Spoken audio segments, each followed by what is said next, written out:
Let's take a look at this circuit in detail, Neil Crompton. 4.47 kilometres, broken up into 12 turns. And a couple of key points to focus on: those chicanes at turns 1 and 2. Lots of slow 60 to 70 kilometre an hour, 90 degree second gear corners. But the one that we love to focus on is this one. Turn 7, the S's. The complex here is fantastic to watch these cars. They leap over the curbs. It's a third gear corner.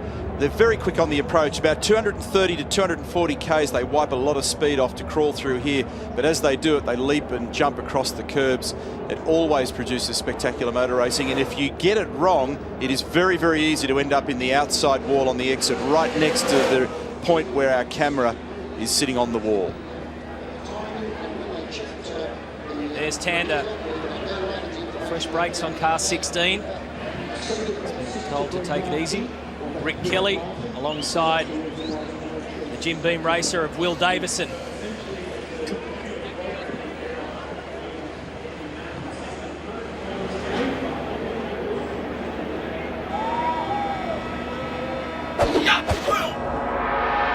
will be a 31-car grid for the V8 Supercar Challenge here.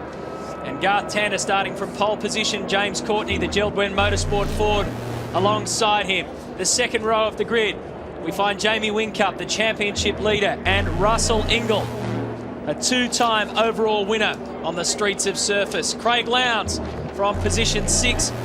Next to him was Stephen Richards. Here's Stephen Johnson and Greg Murphy from Tasman Motorsport. He finds himself inside the top 10, and a good performance from the super cheap auto racing car of Paul Dumbrell. Our defending champion at this circuit, Todd Kelly, was one spot further up on the grid. Rick Kelly there yesterday, really trapped with a balance problem with the car after the delay in the first practice session. On the older tyres, the car had one particular condition. When they put new tyres on it, it behaved entirely differently. Feels the car's going to be okay for the race, but he is buried down the order at the moment. Look to Rick to play a different strategy card in this race. Congratulations to Dean Canto as well, who was midfield there. We saw his car number 34 celebrated the birth of his child Dylan just the other day, and he's a very proud dad. The Gary Rogers Motorsport crew have had an interesting year. They've been knocked around, but boy, they've been impressive, and they keep on fighting back. John Bow, car number 111, position 25. Shane Price had his hands full in practice. Alan Gurr from 27th. Owen Kelly returns to the V8 Supercar Championship, driving the team Sierra May Wines entry. There is Mark Winterbottom. Can you believe it? From pole position down to 29th, and the team Sierra May Wines entry of Paul Morris, who did not fire a shot in qualifying because of an engine drama, will start from the rear of the grid. Similar time of day to the point yesterday where qualifying was run, so the teams will have some indication of the temperature and wind and track conditions, although there's been a lot more Champ Car and other support race running, so there'll be more rubber on the racetrack, and that'll change its performance. Neil, as you mentioned earlier, Mark Winterbottom will start from the rear of the field. The only man happy about Mark Winterbottom's misfortune yesterday was Todd Kelly, who shares the number of pole positions this year with Winterbottom. Winterbottom would have gone ahead if he had have had pole for today. So they are level. Just bumped into Tim Edwards, the team boss at Ford Performance Racing. He said, take a good look at Frosty's car, because we just know it's not going to come back that straight.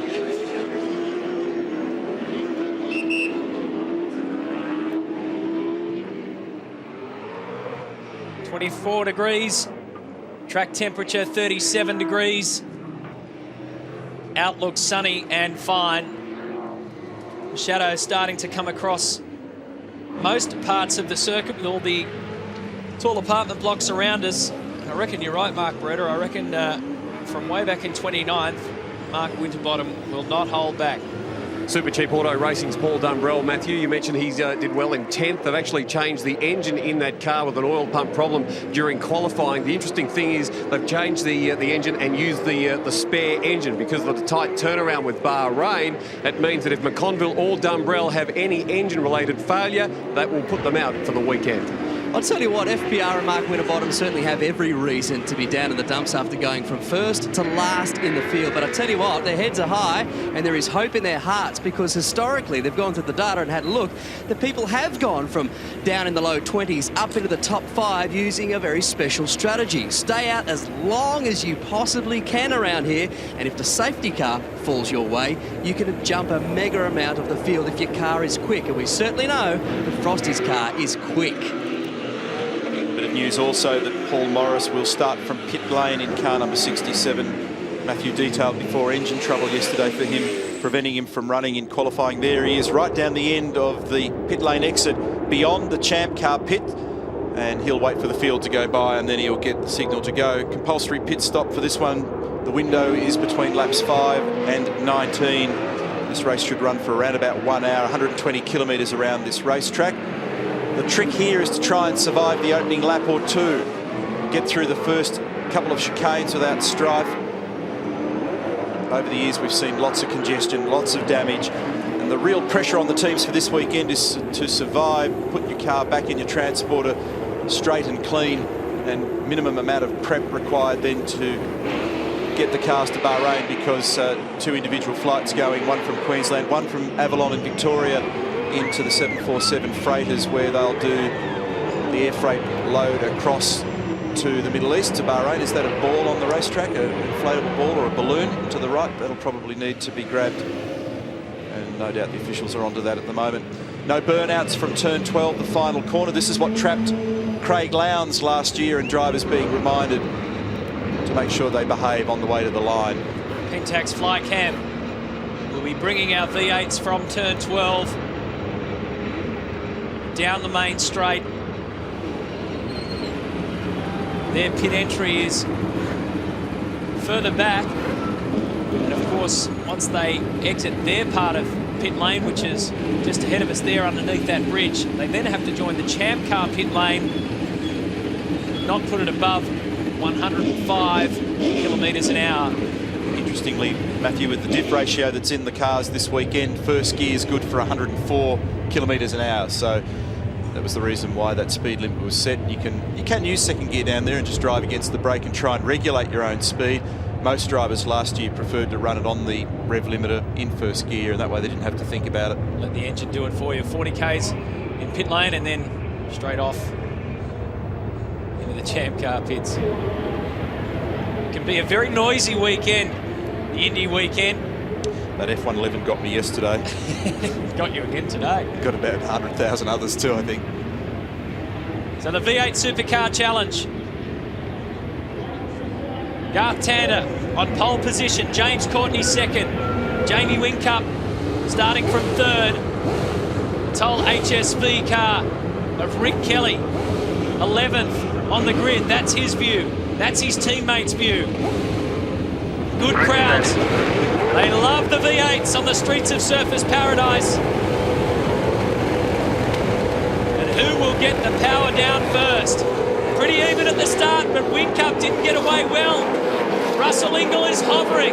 He's trying to thread the needle, but Tander and Courtney close him out, and Courtney will shoot it through turn 1. Good start, James Courtney. Several people having to straight line the chicane there. Courtney round the outside of Tander at 1. Russell Ingall made a ripper of a start, but nowhere to go. 3, 4, 5 cars I count that have gone straight through chicanes.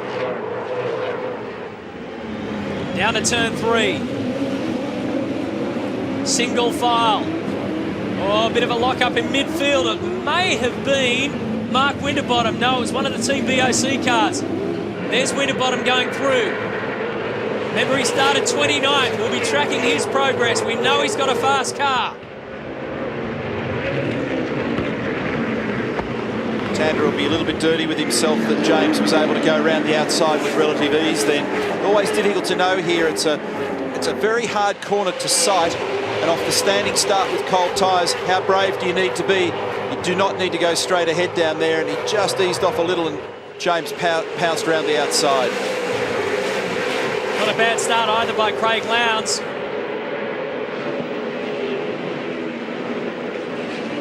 He's gone up to 5th position. starting from 6th.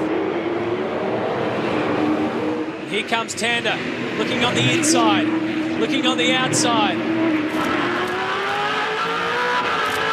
Onboard camera gives you a very real indication of exactly what the drivers deal with here, going through the light and shade, turn 12, the final corner. Long left-hand to second gear. They short shift to third pretty quickly. You've got to be very accurate around here, and it's made doubly difficult by the long shadows that creep up at this time of the day. Standing lap 157.582 for Courtney.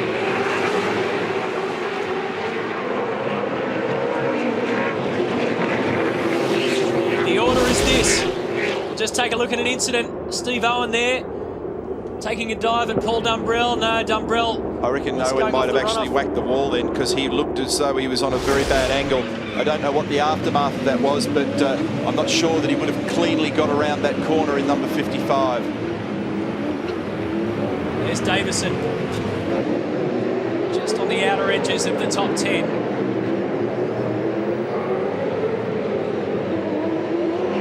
Dean Canto is 12th, so there's a little bit of a gap between Davison, position 11, Canto, position 12.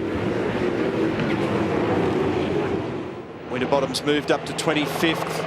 He's in behind Shane van Gisbergen at the moment. Well, it's just worth noting this race is 20 kilometres longer than it was last year. It's gone from 22 laps to 27. A bit more work to do out in the concrete canyon. Isn't that raises one of the questions that we talked about earlier in the weekend with the Touring Car Entrance Group of Australia. Controlled brake rotors on the car this year from Alcon.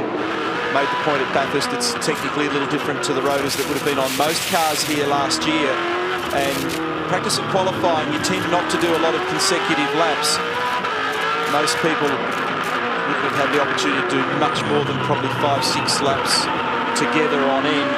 In a race like this, as the heat accumulates, it's those that have done their homework will be in good shape, and those that haven't may see an issue bob up here.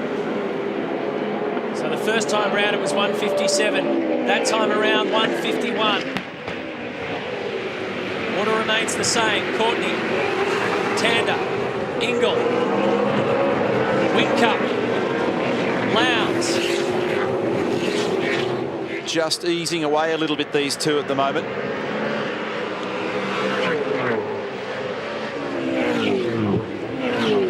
0.4 of a second officially between Courtney and Tander that time through. As you said before, Russell Ingles had an affinity with this racetrack and tends to always do very well here, and he's in a nice spot at the moment, just far enough back from the lead to not be tripped up by them, so he can really choose his own race line, and with just enough margin over Jamie Whincup that he's not under too much pressure. Well positioned. This is turn 5-6. A lot of people make the mistake of sliding down the road camber here, whacking that wall. Here comes Murphy having a look here at Stephen Richards' old teammates side by side. This is the run to the fast S's, turn 7 that I spoke about before. Who yields? It's Richo. Greg Murphy moves from 7 to 6 with that move. Andrew Jones out of the race. The Team BOC car 12 has touched the wall. They've broken the Watts linkage. Very easily done around this racetrack. Pretty easy to repair, but it's going to take too much time in a sprint race, and if you're outside the top 15, no points. Dean Canto has done the fastest split to the second sector, now eclipsed by Jason Bright, who's down in 19th. Remember, he said to me earlier in the day, we've got a fast car, we need to be able to use it. Oop, trouble here. Van Gisbergen and Bow, Winterbottom mixed in there as well, and it was Bow that ended up turning around and recovering at turn 3. Looking from the other angle now, and I think John Bow's going to be pretty hot under the collar about that one. And Canto's done the fastest lap of the race now, 1:51.6. He's 12th. Shocking accident for him at Mount Panorama 2 weeks back. He's pretty knocked up too. He actually got knocked out a bit. He's a new dad. Baby Dylan has come along, so congratulations to the Cantos. Pressure on here now. James Courtney's lost a little of the edge that he had over Tander the last lap, and the group are bunching up ever so slightly. ducks out for some clean air. Turns 5 and 6. Super close to the wall. Race control. Sorry, Matthew. Race controller looking at Paul Dumbrell for some fluid leaking from that car. He's down in 29th, so he lost a huge amount of ground somewhere along the line based on his qualifying performance, which was right up there in 10th. Saw that off that he had him, and that he went off at the runoff right there at turn 8. Mark Winterbottom, by the way, has just done the fastest sector time, the first sector. We've also had confirmation through that Steve Owen didn't clout the wall down there at 8. He did get through unscathed. It looked a bit scary, but he did get away with it. Winterbottom's making good times. He's in 21st. He's just on a 1:22 to the second sector. Nice work, mate. Just make keep that gap close. James Courtney making front anti-roll bar adjustments because of the pressure that's on him at the moment from Garth Tander.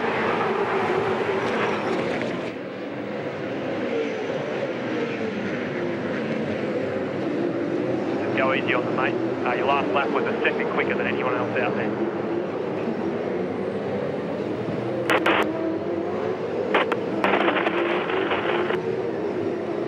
Hey, no dramas, mate. 150.7 is the fastest lap of the race, is second faster than anybody else out there. And Mark Winterbottom to be shown the bad sportsmanship flag for consistently hitting the tyre bundle, so have to be careful. And a black flag for car 021, which is Shane Van Gisbergen, for his role in the incident down there with John Bow, so he'll do a tour of the pit lane for his trouble. Pressure on here at the front. Courtney barely hanging on at the moment from Garth Tander. He's been fiddling with the car, just trying to find a way of getting it to balance out a little better, but look how close these lead cars are. They take a staggered approach down the end of the main straight before they go single file again through turns 1. Oh, a little moment here for James up at turn 8 and side by side with Tander and contact. Garth's got nowhere to go on the outside down there. I think it started when James had a little moment there. He just locked the brake. There's a manhole cover and a bit of paint on the road on the approach to turn 8. Incidentally, the compulsory pit stop window is open. We'll see who blinks here and what strategies people play.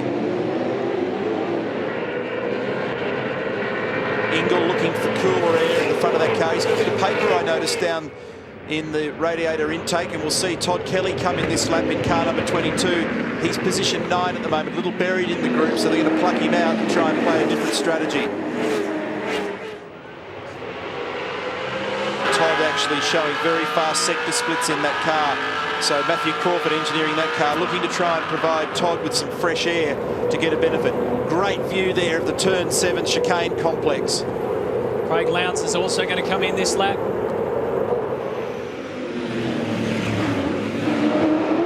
Tanner's very strong in the braking area to 8 and around the face of that corner, isn't he? Gets right onto the back of Courtney there. Ooh, James right up to, and I think rubbing the wall ever so gently on the exit of turn 10. Oh, into him. Tander makes a little bit of contact there at 12. Now let's have a look and see who peels off. As expected, Ingle. Oh, Craig Lowndes. You can do that on the pit lane approach. It's handy when there's another car in the way. So Craig makes a good gain there.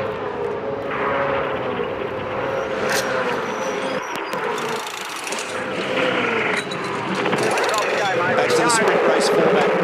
Fewer people across the line. Rear tyres only. Oh, and just inserted. Work, mate. Nice work. Righto. Get your head down. We're going to have to all shuffle and happen now. So. Now they're up to 105 Ks against the limited. Listen to it.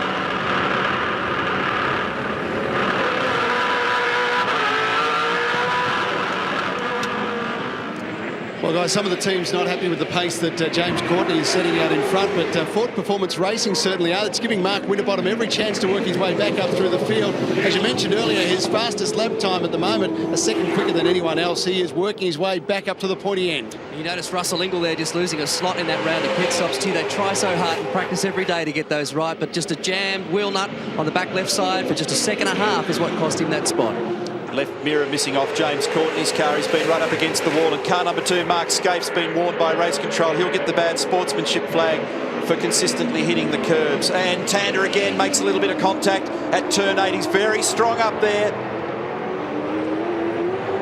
Whincup has a look as well.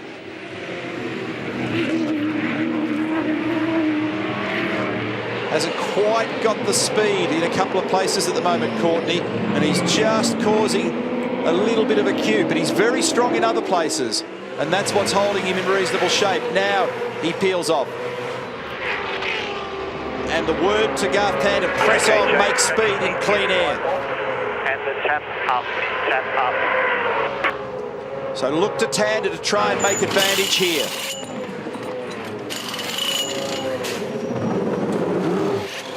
Do they? Yes, they're making a change to Courtney's car. See, the speed brace was used to make an adjustment on the rear roll centre, and a slowish departure for Courtney. One of the Tasman cars snuck in front of James Courtney there. We wait to see what Garth Tander can do now.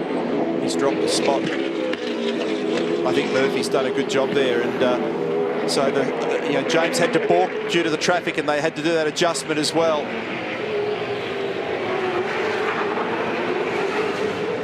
That is the race line to rejoin on.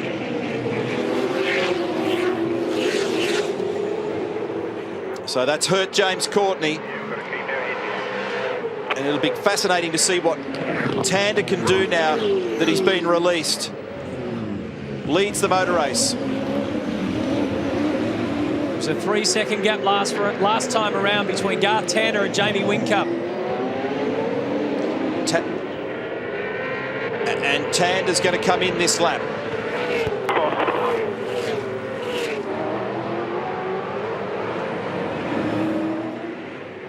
Guys, SBR, James getting away, stopped and propped. They let Murph through. They couldn't believe it. They said, where did this guy come from, as they let him in. 2 turns. The adjustment, Neil, up on the rear roll centre. Yeah, so looking for more turn in the rear of the car. Watch for Tander to arrive now and peel off to the left-hand side. There he goes. Pentax fly cam will track Garth Tander in. And meanwhile, Jamie Whincup has been given the instructions to push, because he is the first car on the road. Exactly the same as what they told Tander.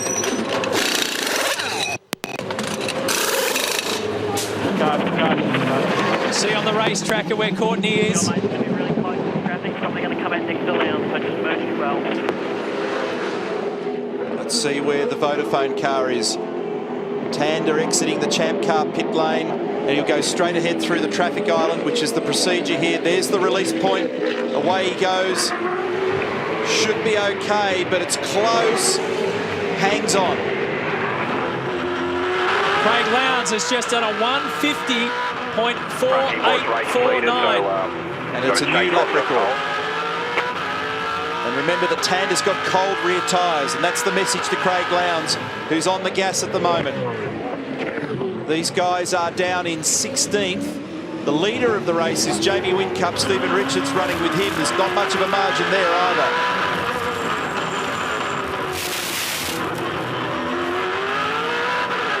Such a long pit lane too, isn't it? It must just feel like murder sitting in there, knowing that the guy's coming blaring down the main straight. Whincup is making the most of his time out there. Really tossing the 88 car around. Richards is behind him. Stephen Johnson is third. Will Davison fourth. Jason Richards fifth. Now Whincup will come on in. Lever in the up position, rear tyres only. Lever in the up.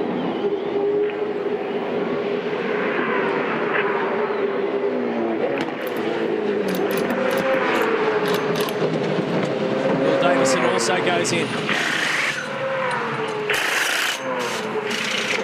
Clear, pit lane's clear, watch pit speed, make sure your sliders turned off. Okay, nice work Jamie, nice work mate. Cold rear tyres, we got to get out and maximise, great job mate. Crew chief was Kevin May, and then Mark Dutton was the second voice you heard, engineer. And just the reminder to the driver that your rear tyres are cold, they're down on pressure and temperature, so you've just got to mind that. Where does he slot in? He hangs on to third. Murphy's on fire. Good pace from Greg Murphy, and he showed some great speed so far this weekend on occasion.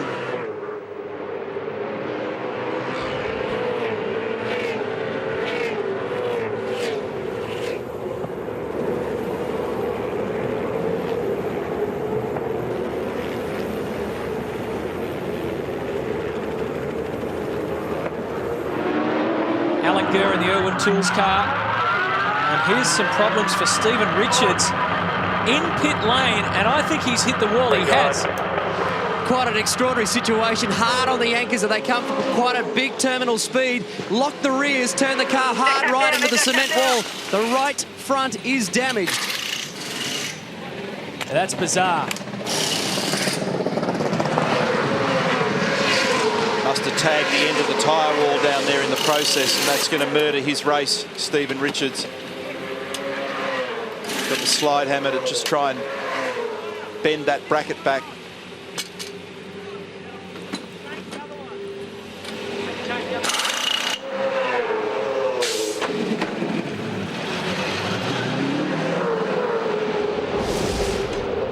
So this is on the entry into pit lane. So what's he done? He's just come in too hard, locked it up, and actually hit the gate there. Yeah. Very strange. That's weird. Very In unusual. any case, he's back out there, but no more luck for the BOC. Car number 14 of Simon Wills already. Andrew Jones is out. What's And next? Simon's car is simply skating along now. He's broken something in the rear, probably same as the sister car. I'd say he's rubbed it up against the wall. He's broken that bolt that we looked at Bathurst a couple of weeks ago. Escapes up to third. They're going to pin him this lap, though. This man's the corrected leader of the race. Garth Tander is down in ninth. Let's see if this picture tells the story, and you'll see he whacks the wall, turn 4 onto the back straight, not only a little bit, but a lot, and that has broken the rear suspension in the car. He's tagged the Will Power WPS corner. Will left his mark earlier there on his way to pole for the champ car. Did you see Craig Lowndes that time through turn 8? He was only a whisker away from the wall on the exit there as well. That's the game you play on this street circuit. Jason Richards is the new leader of the race. Mark Winterbottom is up to second as Mark Scaife, who was third, peels off. Very confused about the Stephen Richards thing because it went on for so long and then ended up stopping and not releasing the brakes. So I'm very puzzled by that.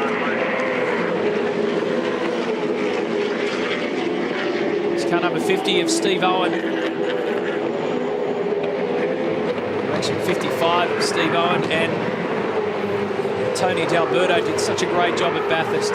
6th, here's Scaife, looking for the overall round victory that he's yet to tick off. He's had a race win here at Surface. Twice he's finished second overall. Not too many tracks around Australia that Scaife, with 38 round wins, hasn't put one next to his name. Richo was just on the radio trying to explain how the car is now feeling to the crew. He said there's no problems at the moment, but still the team are miffed as to what actually happened. Richo didn't even get on the radio and explain what happened himself. It was only that Tooley, the car controller, saw it happen at the start, but just from my eye, I saw him come in. He came in very hot and it looked like the rears just locked and he snapped sideways and couldn't get it back. Yeah, he's confirmed that it was just his fault, and Phil Keane said, yep, mate, no problem, understand. So it's just one of those things. I think Granny's arrived a few Ks too quick and just slid into the wall. A very unusual set of circumstances. Jason Richards got a 9-second margin over Mark Winterbottom. Jason Bright is third. And car number 55, Steve Owen, is going to get a pit lane drive-through penalty for a pit lane infringement. He's down in 11th at the moment. Jason Richards, Mark Winterbottom, Jason Bright yet to stop. And the first of those that have stopped, the corrected leader of the race, car 16, Garth Tander, he's 4th. Yeah, nice work, mate. Just have a think about that brake, guys. You've got 16 laps to go. Steve Henderson talking to Greg Murphy. And there's a new lap record posted by Jamie Whincup, 150.46. The top 3 on our red v blue leaderboard, Richards, Winterbottom and Bright, are yet to pit.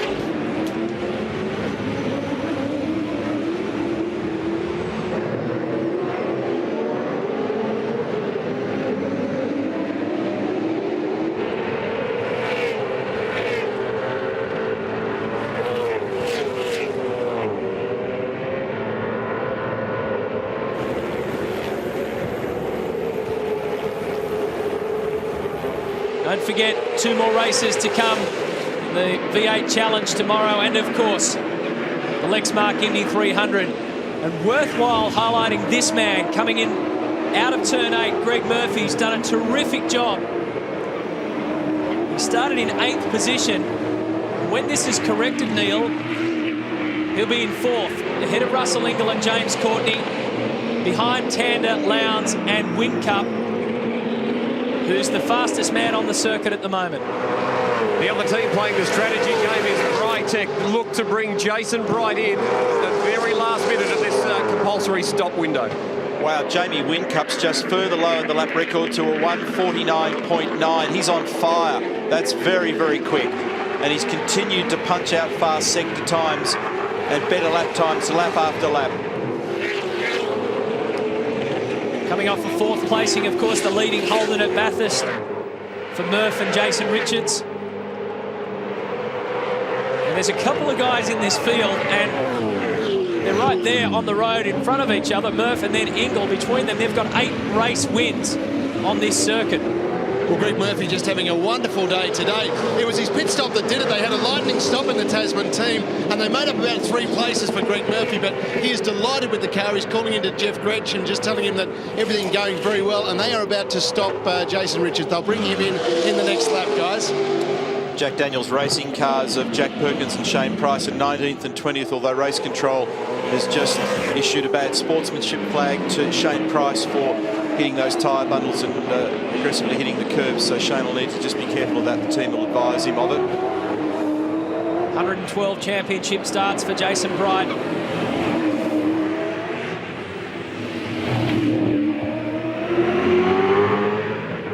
Half-second margin, Jason Richards to Mark Winterbottom, so Winterbottom continues that very strong march.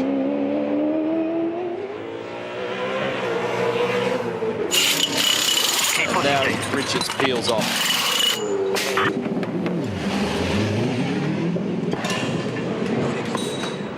Rear bar, mate, soften off in front a little bit.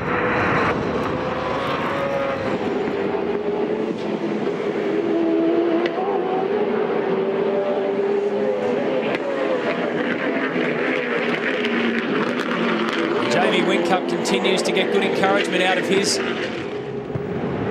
Vodafone crew. Nice clean laps, as Neil mentioned, lowered his own lap record to a 149.9 now. Richards rejoins behind Stephen Johnson. So Winterbottom's got the lead of the race by 4.9 seconds over Jason Bright. They're the only 2 drivers that haven't stopped, and they'll play it right to the end of the strategy window. Compulsory pit stop window for them will close on lap number 19. They're on lap 15 at the moment. Winterbottom's been talking about some brake issues. There are certainly some cars in the field this weekend that are using... Whoa, trouble here for Paul Dumbrell. Nearly clobbered that turn 8 wall, and that's been a popular wall to hit in the over the years. Just, I'd say, probably blindsided a little bit and then got on the dirty part of the racetrack. And when you go offline, he has absolutely no grip. Pretty nice recovery in many respects, but he'll still be pretty cranky with himself for that. A lot of people using water misting in their brake duct system to try and keep some of the temperature out here this weekend, and I've heard different people getting looked at for fluid leaks in and around their cars, and I'd suggest that some of it is because they're carrying additional water in the cars at the moment. Pretty good dice going on here between Murphy and Ingle. On corrected, they'll be 4th and 5th. On the road, they're 6th and 7th because Winterbottom and Bright, the two out in front, yet to pit. Gee, it's on here. These guys are having a really good battle. And I spent some time with Greg last night, and he's back on all 8 cylinders. He's all pumped up and excited about the fact that his car's racing again and he's in the groove.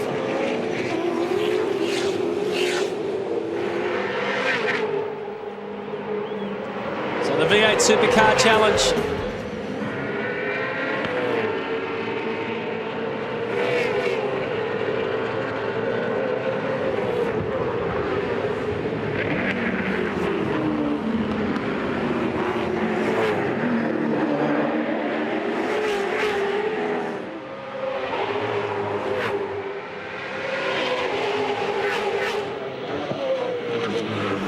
This is how it happened. Out of turn 3, the Zinger replay. Whincup takes a dive on the inside at 4 and pushes away up the Esplanade. So on corrected times, on corrected order, that will mean that Whincup will be second behind Garth Tander. Stephen Richards is hunting through the field again now. He's 21st, but has done a very fast sector split to the end of the first sector. I think Triple Eight would have asked Craig to just sit up high there at turn 4 or just make space somewhere because Whincup is very, very quick at the moment.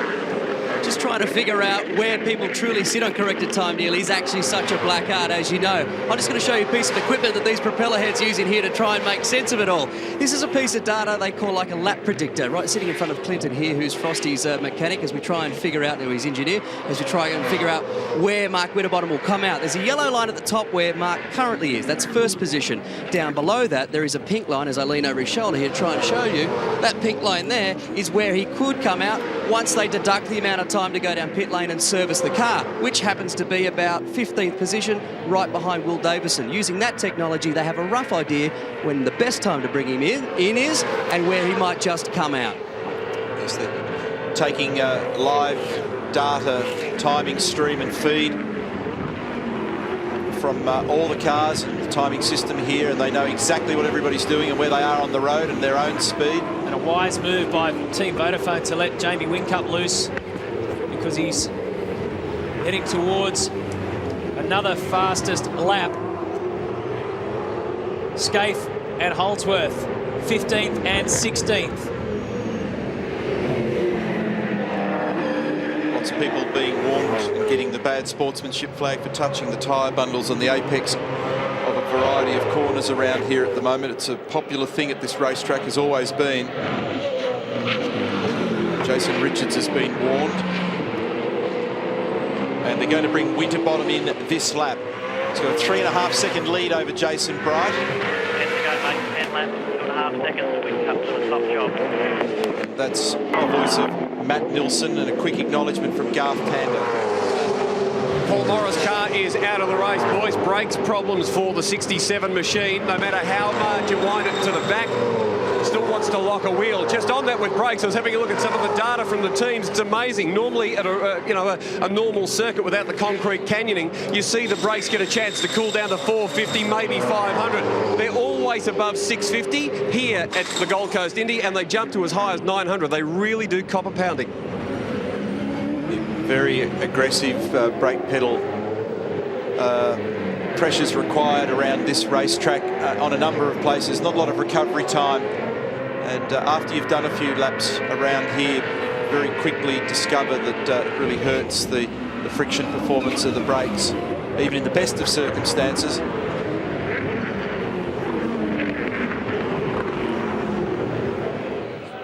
So Mark Winterbottom comes up through the VB chicane towards turn 8. He will pull in this lap. So as you see, he started 29th. He's pushed it up to first. Jason Bright's going to pit this lap as well. We'll see where he pops out in the order. Just goes to show how critical track position is. You give,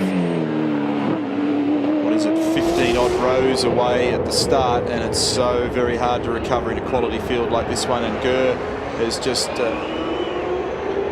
nudged the wall at the exit of 12, and so that's the reason why I heard Jason Bright say that he wants to come in quickly just in case they get a safety car advantage.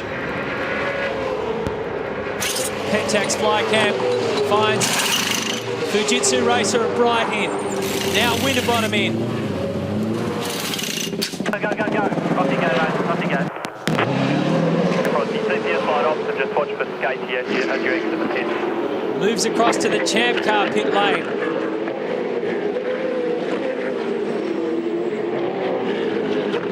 So he will rejoin the race. Behind Mark Scaife. Behind Lee Holdsworth. So that will put Winterbottom in the queue at 16th. Not a bad recovery, but it's very, very hard work for not a lot of yield. Even 16th, as you know, no points for that one, but he still might get a spot. Who knows? We heard that Brighty glanced the wall. Absolutely right. The left-hand side of the car was scraped, and there was a bit of damage to the left front wheel. The team didn't deem it damaged enough to change, just rears. So a net gain for Mark Winterbottom of 13 positions over the first 19 laps. And 3 championship contenders are in the first 3 spots: Garth Tander, Jamie Whincup and Craig Lowndes. The other championship contenders down in 8th at the moment, Rick Kelly. That's a pretty good recovery for Rick, and about where he hoped he might be able to be in this race to give him a fighting chance for races 2 and 3 tomorrow. There's Bright back into it. Jack Perkins behind him. So Bright has come in 18th spot.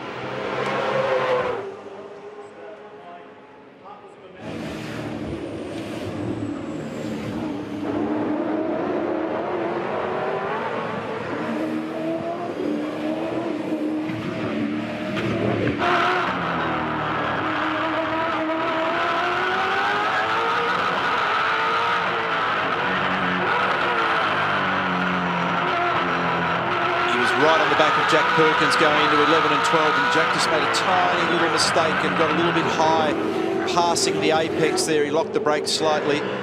Stephen was able to get up the inside, and Jack was sliding off the corner, and he made another spot. It was very spectacular stuff. Both trying extremely hard, and you look where they are and make that point again. They're 19th and 20th in the field, so wherever you look, they're squeezing. Worth pointing out too that both Shane Price and Jack Perkins making their Gold Coast debuts. Shane Van Gisbergen the other. And Owen Kelly as well returning to the championship for Team Cirame.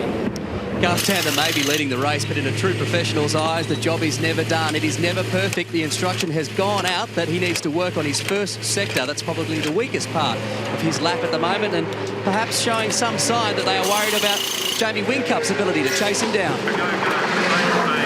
And the first sector you speak of commences at the start-finish line, Grant, and takes you all the way to the exit of turn 4 on the Esplanade, where you start to head north on the back straight. Gives you an idea of the time loss and or gain between Garth Tander and Jamie Whincup. That's why they're worried. Laps 17, 18 and 19 were good ones for Jamie, especially throughout the first 2 sectors, as Grant said. That's where they want Garth Tander to lift the game. This one keeps going. How about these two blokes? They've just been absolutely standing toe-to-toe and boxing the living daylights out of each other for the last half an hour, and they'll be loving every second of it. 4th versus 5th. 2 men with a mountain of experience.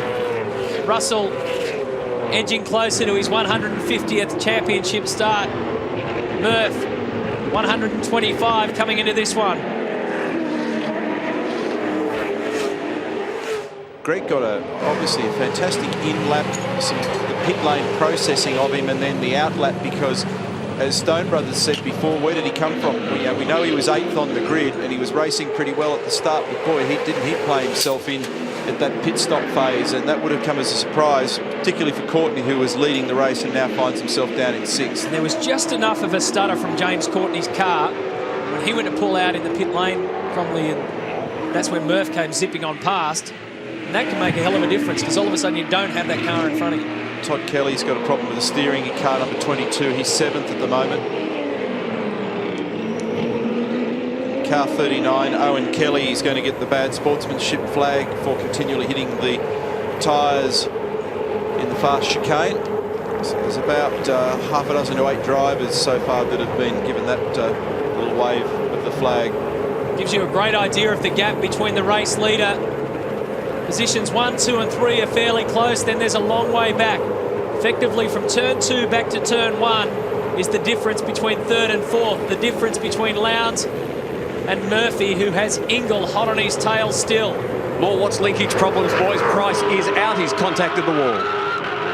Shane Price, another victim. And with 6 laps to go, Todd Kelly's been asked to make the decision as to whether the car's safe enough to bring home.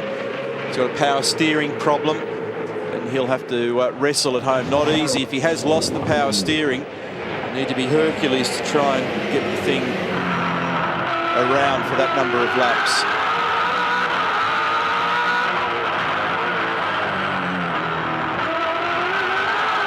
Bits of bodywork flying there, and you leap across the curbs, and there's paint and plastic flying. Here's the thing I said before about the shadows. Also gives you a good look at the kind of pressure that Jason Bright's putting on. Bargwanna's in front of him. And Brighty's also making sure that Winterbottom doesn't breeze on by either. He's making sure that he's wide on the approach. So they're using a lot of curb there at turn 4. All of them are just up and over the curb. Being able to get the shock absorbers, the dampers set in the cars for this racetrack is important. You've got to be able to hit those curbs, and for the shock absorber to move the oil and gas inside it quickly and blow off its hydraulic load so that the car soaks the bump and doesn't launch itself into the air. It's one of the keys to being able to get around here quickly. Otherwise the car ramps and flies, spends too long on 2 wheels, and the driver can't get on the throttle. They're getting closer. The enforcer, look at him. Really wants to have a go now at Greg Murphy. 4th versus 5th. Still, Murphy holds on. The course of the last 4 laps, Ingles been faster over 3 of them. Garth Tander leads the race by 1.7 seconds from Jamie Whincup. Craig Lowndes is 3rd. Murphy goes past in 4th. There's Ingle in 5th. Courtney's behind him in 6th. Todd Kelly is calling back into his team, reporting steering problems. They say it's a power steering issue they've got. They're trying to work out exactly what it is, but at the moment it remains a mystery. Looks like they may be about to bring him in. Yeah, he says that he's having a lot of trouble controlling. He's got half a lock of steering on the car down the straights, and I think you'll find he's going to bring the car in. He's really battling with it, and you don't want to end up with a damaged car here, because you then not only have a problem at surface, but you're going to have a problem at Bahrain, because you'll sweep it into the truck in a pile of bits, and that'll only make your next weekend nasty as well. Yeah, Neil, spot on. They've just made the decision. They're going to bring Todd Kelly straight back into the garage and work on it for another day. So it's just eased up a little, the gap between these 2 guys at the moment. What have we got happening here? This is turn 12, and Bargwanna, Bright and Richo all getting into each other as a result of their close battle. Here it is again from the other angle. All of a sudden, Brighty has to back up, and Stephen Richards gets a whack on the snout for his trouble, and probably makes a spot here by the look of it. Or does he? Bright Wouldn't want to be on the outside down there at turn 1, and neither does Stephen Richards, as the case may be. So that was all of that. 30 seconds of aggravation, and all of a sudden it's all back as it was. As they come past around this time,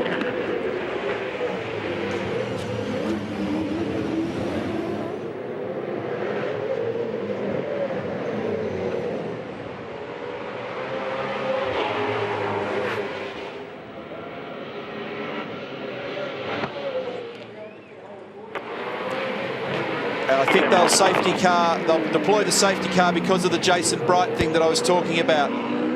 Yeah, they've done exactly that, Neil. He's been reporting on the radio just during the break that he's hit the wall. I've just got to make my way up to Brytech. I'll give you more when I'm okay. Led to believe Bridie's fine in the car at the moment. Yeah, the car doesn't look too fine, though. He launched across the curbing up onto two wheels, and the car flew, and he couldn't get it back down again, and it flew up into the wall. Bang, there it is.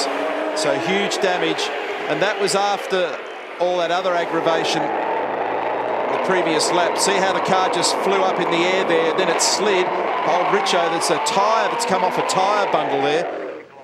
Stevie was lucky to survive all that. Here's the other angle. He goes in so deep that he ends up, oh, you can see Stephen Richards lock it, try and avoid it.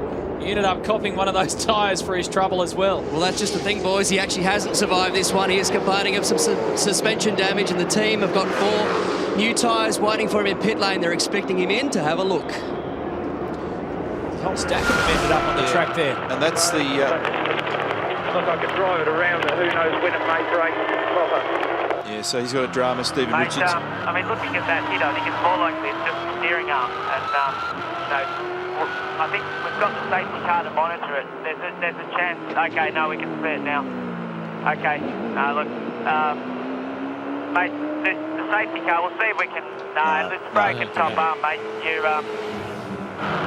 see if we can hold this position. I think you should stay up for one more lap, mate. You can hold this position under the... No, bad call, that one. Okay, you want me to drive through? The front left-hand thing, it's broken an arm. He's out of the points. And now that they can see it a little bit closer, and you're dead right, he's out of the points, so there's not much point on staying out there.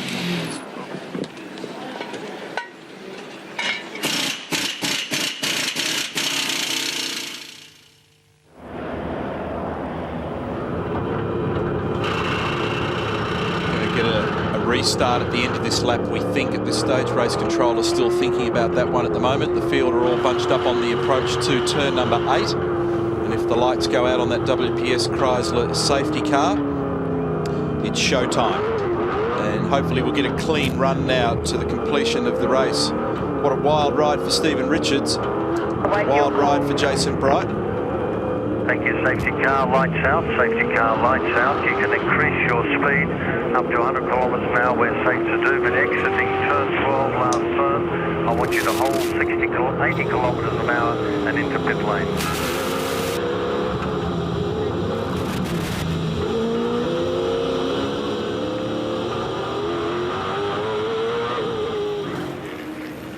The safety car has been given the orders to pull off on this lap. So then I would have been wobbling around. I would have ended up busting up the car. So we are going to go racing again here for the rapid conclusion to this one. The interesting thing here is the battles within the battles. Garth Tander had a 1.3 second lead over Jamie Whincup. Craig Lowndes was hanging on to his teammate. We know that Murphy and Ingle have been going at it for a long, long time. Now they're all bunched together again. Off the start we go. Down to turn 1. So this is the order: Tander, Whincup, Lowndes, Murphy, Ingle, Courtney, Rick Kelly, Dean Canto and Stephen Johnson, our top 10. Alan Gurr goes off on the right-hand side of the track.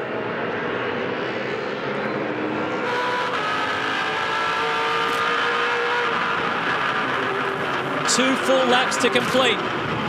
Down at turn 3. A dive on the inside from Scaife. And he takes that position. In fact, he muscles Mark Winterbottom out of the way as well. Stephen Richards, wild and woolly out there, sizable chunk out of your wheel, and she's wobbling from top to bottom, suggesting an upper control arm, but she's rough. Yeah, it is, mate. I was just, you know, it was my fault. I crashed in pit lane. That doesn't help things. So you're caught up behind slower cars, and Bridie is having a moment himself, and he bounced off a wall. I got around him. He bounced into the left front. So what do? You said shouldn't crash in pit lane. Tricky situation. FPR seems to be able to tick a lot of boxes, just not all of them. Oh yeah, look, the team have been fantastic. You know, we've just got to have our day in the sun, and we'll get there. So, you know, thanks to the guys, but you know, it's a driver error. Thank you. His teammate Mark Winterbottom's in 13th. And just on that helicopter shot, and you can see it there again. Look at the first 3 cars. Tander, Whincup and Lowndes pulling away. They'll be very mindful of their championship, though. I don't know that anybody's going to go silly now with 4.5 kilometres of racing to run. Would you, Matthew? You got 24, 20 and 17 points respectively, first, second and third. All three of these guys are in the championship hunt. However, these fellas here, all bets are off. Gloves are on. And Murphy, Ingle and to a lesser extent Courtney will go hard at it. And of course, right in behind them is Rick Kelly. Who's made it up from 11th up to 7th and has 11 points next to his name. Seeing a replay of Todd Kelly. That's what happened to him. That's spelled the end of his race in the end. So these guys right here are well worth looking at on the final lap. Because you'd have to say that Tander, Whincup and Lowndes will play it safe and take what they've got. Winterbottom started 29th. Played his card really, really late. At least he's in the points. Don't forget, we've got another 2 of these races tomorrow. Back to the leaders now, exiting turn 5 and 6. Tander's got a narrow margin. Whincup's not given up at this stage. He's right there in case there's a blue from the orange and black car. Coming up to the northernmost end of the racetrack now, turn 8. This has been a trouble spot over the years. Yesterday it claimed Rick Kelly and Mark Scaife. Through there cleanly for the top half dozen. Well, at Sandown and at Bathurst, Team Vodafone took all the spoils. And in terms of the championship, took it away from Toll HSV. But today, in race 1, the V8 Supercar Challenge, Garth Tander, he strikes back. Job, GT. Look for the second, mate. Awesome job. Look at this up the back here. Ingle and Murphy side by side, and Ingle gets him for 4th. Nice stuff, boys. So Whincup second, Lowndes third. And after pushing and pushing and pushing, I reckon it was a front splitter in it.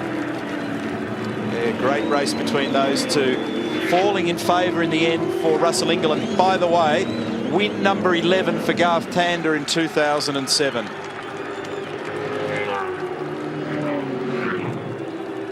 How did Russell pull all that off? That was a great scrap between those two. Oh, that's how Winterbottom's day ended. Can you believe it? A tangle with Scaife. They were nudging each other along for quite a while. Yeah, Scaife ended up wide here on the dirty line. Waxed the wall. It was when he ricocheted, he got the FPR car. So he's bounced off the wall and tagged him in the left rear. And Winterbottom's gone round. Gee, how's this weekend gone from fantastic to rotten for FPR? Unfortunately, he's bounced off the wall, so I don't reckon they'll do anything about it. So, yeah, we'll see what happens. That is just so cruel for both of them. Scaife limps it back. Gee, they can ill afford this. Jason Bright with more damage. HRT with more damage. Both those teams came off the back of Bathurst with damage. The quick turnaround to Bahrain, it's not a good scenario. But Tander gets 24 points for his win. Jamie Whincup gets another race podium. Craig Lowndes up there as well. Fantastic effort from Ingle and Murphy. They took it right down to the wire and Ingle got there. James Courtney, Rick Kelly finishes up inside the top 10. And some changes further down the order on that final part of the last lap. So Winterbottom down in 20th.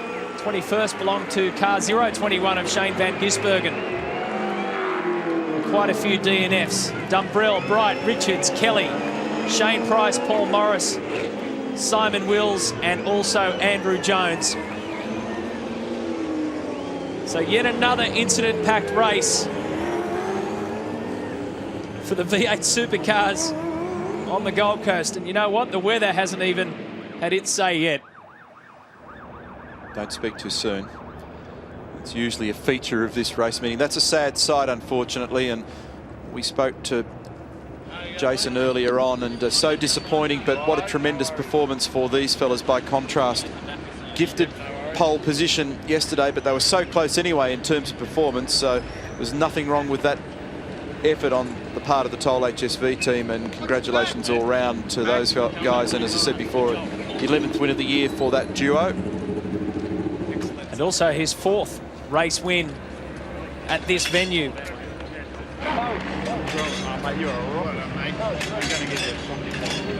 Roland Dane having some words with Jamie Whincup, and Craig Lowndes also on the podium as well in their new floral race suits. Check out eBay because all the proceeds for those suits will go to UNICEF.